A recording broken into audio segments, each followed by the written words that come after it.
one of the, I think most impactful things that I ever did in my previous business, which all three of us were working together on back in the really early days of Outmatch, before it was even Outmatch, it was checked.com, is that mapping process, right? I know, and Peter is the one who brought me through this. Like the two of us kind of sat down one day and he said, okay, like, let's just look at, we probably had 5 customers, 10 Yeah. customers at the time, right? And let's just look at what they did every single step. And this was totally manual that they went through. And what we came down to was this kind of discovery, right? And today, you look at it and say, well, that was the big discovery that you guys came up with. And I mean, the answer was yes, it was really big, which was we never closed a deal when there weren't more than 3 people involved in the buying process. Yep. In our And we data. lost in our data, and we lost every single deal where there wasn't a minimum of 3. That was it. That was the insight. And right? then the Yeah, first but, thing I Greg mean, said was, so important. Well, show me all our open deals right now. So we went and tried to get that data. right. And there was a rep sitting next to us who was convinced that he was going to close this deal. And Greg said, I'll bet you a steak dinner you don't close it because the data tells us you won't. Yeah. And Right. you can imagine what happened. Right. Yeah. Yeah. He still owes me a steak dinner. Exactly. Somewhere he's listening to this, and I'm going to come collecting at one point. Exactly. But marketers don't talk about current customer information enough. They don't talk about customer marketing enough. That's where all your information really is. And I try to make people at my businesses say, this is prospect. Don't call a prospect a customer, right? Because customers, clients, that's their own category, and you have to go in and look at that data. You can also look at prospect data. You can go look at search data and things like that. But that customer data is so important. And sometimes it's not programmatic data. You can go into Salesforce and look at it, or whatever CRM system you're using. Sometimes you just have to pick up the phone and talk to the customer, like, why did you choose us? Who did you look at? What do we do for you? Why do we do that for you? Where can we do better?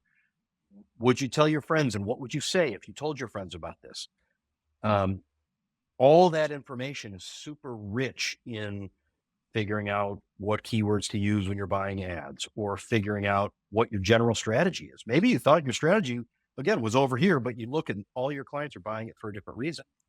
So that customer data is like, it's a gold. It's just absolute gold. If you're just beginning, right? You're in those early stages. You're really trying to figure out, do I have product market fit, or do I have a marketing problem? Yeah. How do you decipher between those two things? Yeah, it is tricky, because it's sometimes hard to believe the data that you see, because you want it to be something that it may not be. And so you have to like, okay, I gotta believe data rather than believe myself.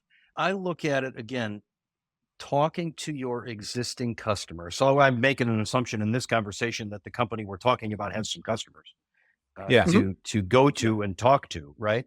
And if it's a product-led growth type situation, there's so much experimentation you can do to figure out where the product fits into the market, right? And so it's, if you've got customers, start talking to them. If it's a more enterprisey sort of hands-on sale, if it's a freemium model, product-led growth kind of thing, it's like lots of experimentation in short bursts to try to understand. You can test your marketing and you can test your product. I mean, I think those are two key ways to do it. You've got to get your team on board with those short bursts of activity. So the team has to be able to be willing to say, yep, I signed up for a week of doing this, then we'll test it for a week, then we'll change it, right? That really has to be a part. I know that's not part of marketing. That's more of a company leadership thing, but that's got to happen. Like, people need to be on board with this idea of product market fit or marketing problem.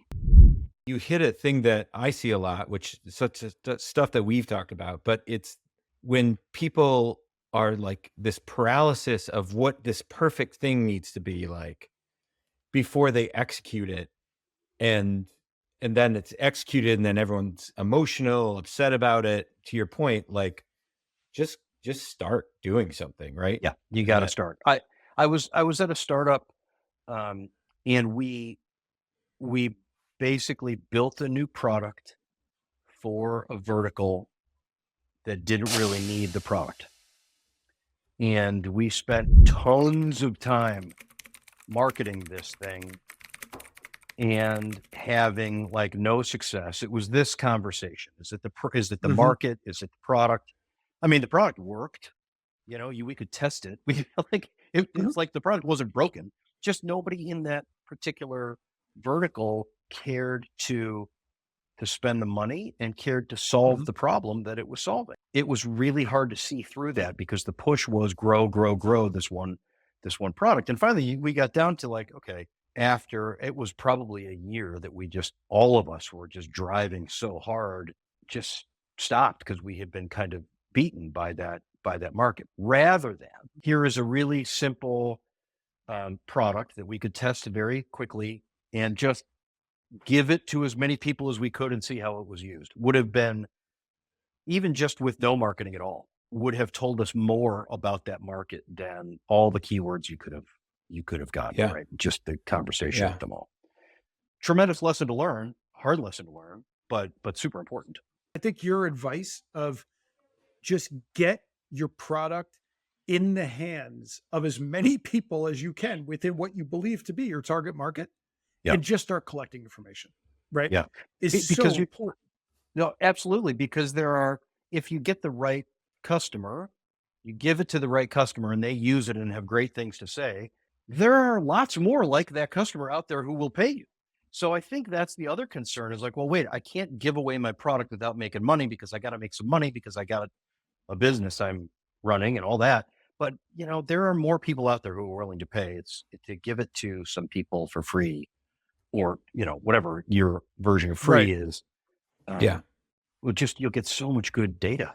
There's so much good data. It is one of those things that makes me just want to smash my head against a wall repeatedly, right? When I talk to a founder who gets so wrapped up around pricing, right? Well, I can't sell. It's too cheap. Nobody's going to value my product. No, actually, no one's going to know your product exists unless you get it out there Yeah. and start collecting real data. Stop worrying about optimizing on those early customers Mhm. around price, right? Or even having the perfect message or anything like that. Yeah. Get it into the market. Yeah. Pricing is an excuse for a lot of inactivity. And, Right. you know, because it's like, I don't have the ideal price. Well, I don't know that any product has the ideal price, just based on how many prices change and how much there is I mean, at an enterprise level, the discounting is insane. Right. Yeah. And so I don't think anybody's got it right, which is okay. Just the Yeah. faster you can learn, the better off we are.